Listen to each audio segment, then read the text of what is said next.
my name is Rachelle Henry. I'm an actor, director, writer, producer, and this is the Movie Raid Show.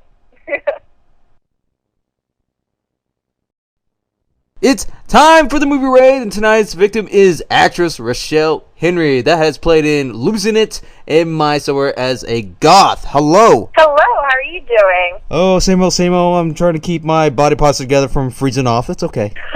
What have we been up to so far? So I've been working on a few projects that I can't say anything about right now, but also I've been working on some of my own projects that I am directing, producing, writing, re-editing some of my projects. Also, I'm auditioning, and I have multiple films in the festival circuit and multiple films that have gotten onto streaming platforms. So promoting those has been really fun. I'm actually going to Santa Fe on the 16th to go and promote My Summer as a Goth. It is premiering at the Santa Fe Film Festival. So me and a few other cast members and our director, we're going to be going there and promoting this really special coming-of-age feature film to everyone. Very nice, very nice. Now, are you doing pretty much all this yourself? I mean, do you actually have some, like a big network of people that are actually helping you here? Or are you pretty much going on your own and trying to finance it yourself and getting all this out there? Well, I'm very fortunate that my family is extremely supportive. I wouldn't be able to do anything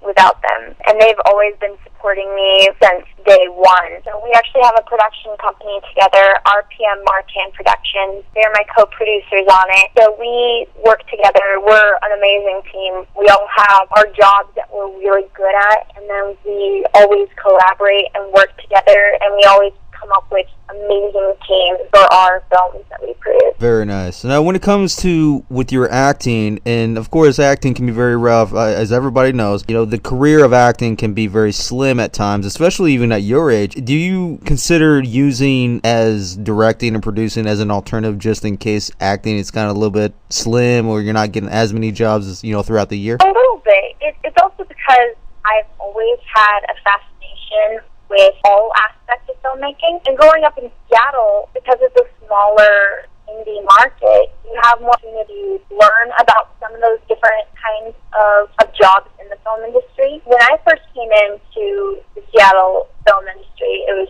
trying to remember what year, but the big buzzword around at the time was mentorship and mentoring. So when I came in, I was really fortunate because everyone in Seattle was talking about, okay, we need to mentor the next generation of filmmakers. We need to actually teach people and give them the tools to create. I was this, young little actress and filmmaker, and when I met people, they're like, oh, okay, here, let's give her some more tools and help her build. So I made connections, and I have had numerous mentors, and I was on set all the time, so I got to learn everything firsthand experience, along with classes, too. So I got the best of both worlds, going to classes to learn. Also, studying online is always a great tool, but the best you can get is firsthand experience on a set. So I was really fortunate to be able to get that. In my first project that I directed for the Adobe Pitch project, which is a project that is 19 and under. I'm trying to remember what the youngest age was, but 19 and under. And what they do was we had to go through multiple rounds of pitching a project. And it wasn't all film. Some people had music projects, some had photography projects. But we were all, competing for a grant. And they only had a few slots open. So I had to go through multiple rounds of interviews of pitching my project. And I eventually was awarded the grant, and we each got mentors. We were supposed to team up with, all of our projects were for a cause. We all had our own cause that we were going to be using these projects for. Mine was animal testing. We were supposed to be paired up with one nonprofit organization. So I was lucky. I got two nonprofits come on board with me. I have Emerald City Pet Rescue, and I had Paws. And that one I originally wasn't going to direct. I was only going to act and produce in. But when I was pitching it, they said, well, because this is a youth project, we'd really like if you would also direct and edit too, and edit on Adobe Premiere since this is Adobe. And I'm like, okay. And I learned a lot from directing and acting at the same time. But I had mentors who helped me out the entire time, and so many people donated their time and worked so hard, and I'm so grateful for them. I mean, my first film I directed, I had 3 red cameras, a Mobi, another gimbal, and a drone. That was my first thing I directed. talented, and I can't think of a better way to start my directorial debut than to have those kind of resources and people who are knowledgeable about those resources on set. I was really fortunate, and then from there, like everything else I've directed and produced, I've learned each time things to do, things not to do, and I'm still learning. I mean, I have mistakes from all of my films that I see, and I'm like, okay, I'm not going to do that next time. Okay, I should have done this. And I mean, of course, we're all our own worst critics, but at the same time, you do have to look at those mistakes, and you do have to learn from them. I mean, you can't, beat yourself up, but you have to go, okay, I see this problem. I'm going to fix it. I'm going to do better. I'm going to keep working at it, and that's what you do. You just look at it and you go, okay, that's my guide. That's my stepping stone for how I'm going to get better. Because you don't become Spielberg overnight. Yeah, everybody makes mistakes like that. Even the big leaguers make mistakes because it may not be a directorial mess up entirely, but like let's say they mishap a critical error in a storyline that they wanted to do, but they didn't get the exact history correct in the film or whatever. And so there's your one mistake there. But when it comes to the directing and between the acting, it's actually good for you because you can build a relationship with all the other actors and the other crew, and because you yourself has this experience. You yourself can formulate a good relationship because they get it, you get it, and y'all can just work together and try to make this picture work right. Exactly, and I found it very helpful for acting too to have learned multiple times behind the camera, like editing, because now I know things like, okay, if you stand a little bit out of frame, you could easily get cropped out, or even simple things as if you talk too fast, really hard to cut dialogue and really hard to edit around things. So leaving a little bit of a space after each line, not a long space, but a little bit enough that an editor could easily just, cut right there and then on a movement, then cut to the next shot. I mean, there's so many little things that you can learn, how you're going to stand in an angle toward the camera. Like, there's so many little things, technical things that I didn't learn in, acting, but I learned in things about directing, editing, producing that I have found so just critical for my career as an actor too. So they all go full circle, and you learn different things about each job from another job. So it's so interesting. Do you think teen actors have a better source in terms, especially today, in terms of getting more out there, or do you think they're more restricted or more at a specific limit to what they are capable of in acting? I think there's a little bit of both. I think that there's one thing is that, sometimes it's easy with so much information to not get the right information. So I think that people, actors starting out, need to be careful. I was fortunate. I got really good mentorship. But there's sometimes people that, won't give you good mentorship. But I have had great coaches, like Don Jacobson, who still teaches at Freehold Theater, and he used to have the film school in Seattle. And at UW, he's one of my mentors who taught me about all sorts of things besides acting, like art and literature, so much. And then directing too. I've taken 2 directing classes with him. And then David Hogan and Angela DeMarco of Mighty Tripod. I've known them for years, and they've been great mentors. And in terms of editing and photography and things, Kirk Norton has been helpful, and Michael Clevin. For sound, he taught me about sound design. I mean, there's so many. I can go on so long for people that have helped me. But in terms of acting, being careful in terms of who you pick. Because some people won't give you good advice, and some people will be scam deals. Like if someone's like, "Oh, I can get you into this with this big agent if you pay me a ton of money," yeah, that's a scam. Avoid that. Of course, being careful with.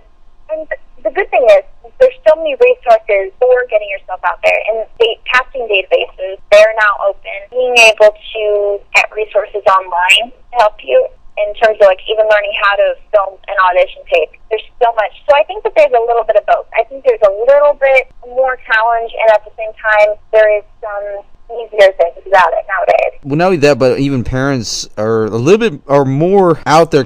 How they used to complain how having children and let's say horror films or any other films that may potentially endanger them, even if they're teenagers and so forth. But now they're more cooperative, but not just money, but also at the same time, there are parents out there, or there are other people out there that are keeping the teenager from acting because of the money, because they want the money. And not only that, the teenager, for some reason, they're not taking this opportunity to to learn for themselves, like you're learning right now, to instead of just doing the job and not knowing where to go from there. Yeah, it's always been what I've wanted. My family's always said, if you ever want to quit acting, tell us. And I'm like, no, I've never once said it. There's, of course, days where things are hard, but that doesn't mean I've never wanted to quit. It's always more of, okay, I got to rethink a new strategy to how to get better on this, but it's never been an I want to quit. It's always an, okay, here's a new solution for how I'm going to step forward. And yeah, there's a lot of resources out there, and it is a tough industry, so if you don't actually want to do it,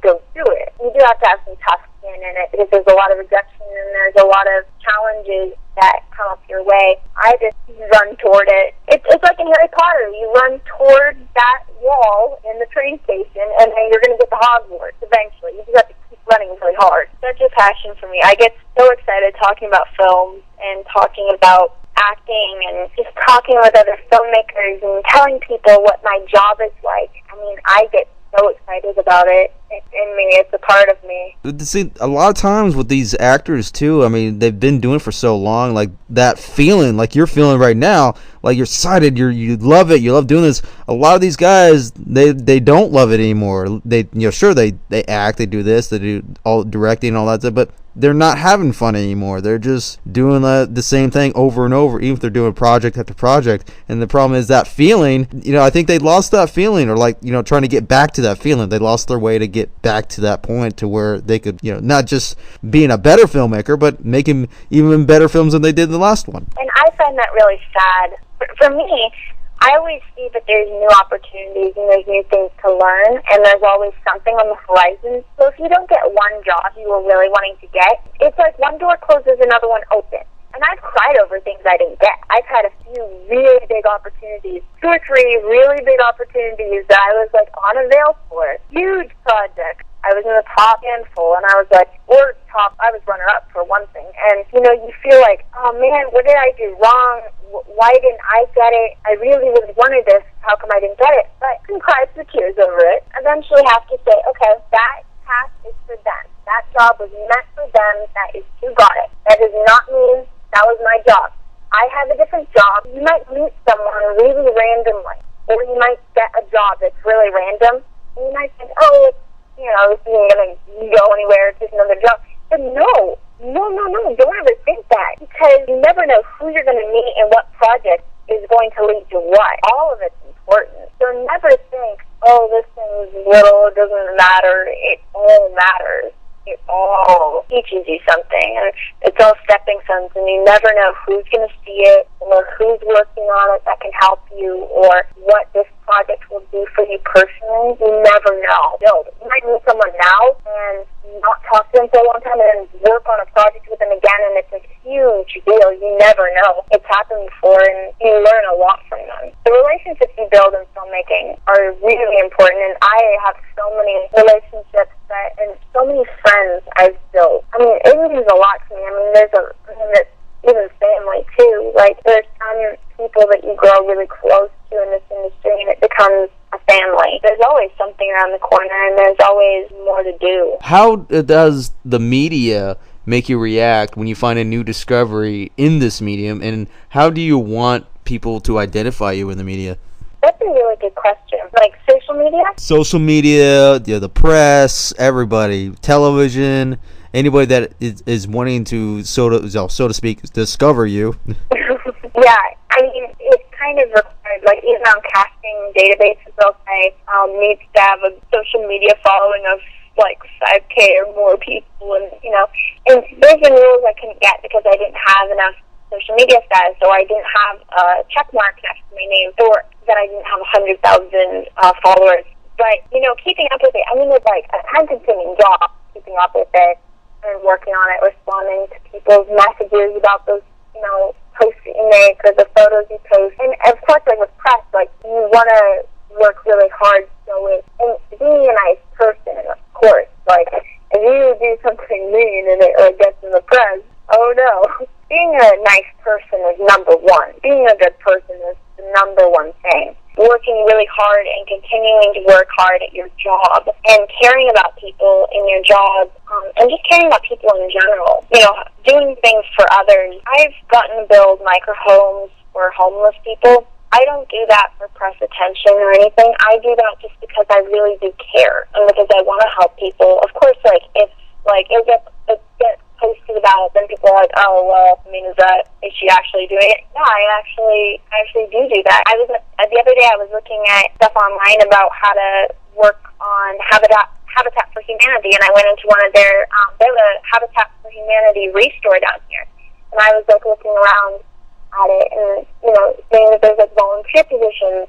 Of course, I actually do think about how can I give back, and sometimes it does make it into press, but that's not why you do it. And other things you go to because it is a PR thing, and you do as many PR opportunities as you can. I do those, and I do the interviews because you do want to keep up in the world, and you do want people to know what you're working on, and, get your name out there and get constant visibility, because even famous actors, if they, stop being in the light for even just a second, then it gets hard to come back in. Of course, keeping up with that is really important, and it's a challenge. Keeping up with it is really time-consuming, and it's a challenge, and sometimes you may not post the right thing right then, and, you may post too much or too little. It's such a balance. You have to really just, analyze and go, okay, it's part of the job, though. It really is. And it used to not be. We're in the age of media. We're in the age of the internet. In social media, you need to keep up with your Instagram. It might sound weird, but you do. So I definitely think that press is valuable, and you have to do it right, but not just for attention. Don't just post something just because you feel so pretty and good about yourself, and just because you want to see how many thousands of people can how much attention you can get. No, when I do it, it's to just maintain, position, to keep getting an audience for work. I don't try to do it I don't sit and count how many followers that I have and, how many numbers. You track them. I don't sit there and just obsess over it. Well, go ahead and plug in anything that you want to plug in, any websites, any release dates, anything that you are allowed to talk about, any current projects that might be coming out this year and so forth. Okay. The film Mendy got on Reverie Channel, which is, I think I saw that it was dubbed the LGBT Netflix, so that's really cool. It was on the Starbucks channel for a while. It premiered at TIFF and it premiered at Outfest, which are all really big film festivals, and many others. So now it's available for streaming, so everyone go check that out. The few minutes I'm in, and it's all about the mixed race cultural love story that shows that love has no boundaries, the best way to put it. It's a really beautiful little film. So My Summer's a Goth, big in the festival circuit right now. It's going to be playing at Santa Fe Film Festival February 16th. I'm going to be going, so if you're in New Mexico, come join me. It'll be a blast. It'll be me, Natalie Shershow, Carter Rue Allen, and our amazing director, Kara Johnson Mettinger. So we're going to be there. It's such a cute film. It's such a sweet film. It's also going to be at the Whitby Ghost Festival, I think it's called. There's a goth music festival in Whitby, England that I really want to go to. I'm looking so hard trying to go. I really, really want to go, because England's one of my number one places to go. To be premiering in 2019. We are trying to have it screen at Woodstock. It's another coming of age film. Yeah, those are the ones that you can go check out right now. Oh, and my social media handles, I am at the Rachelle Henry on Instagram. I am Rachelle M. Henry on Twitter.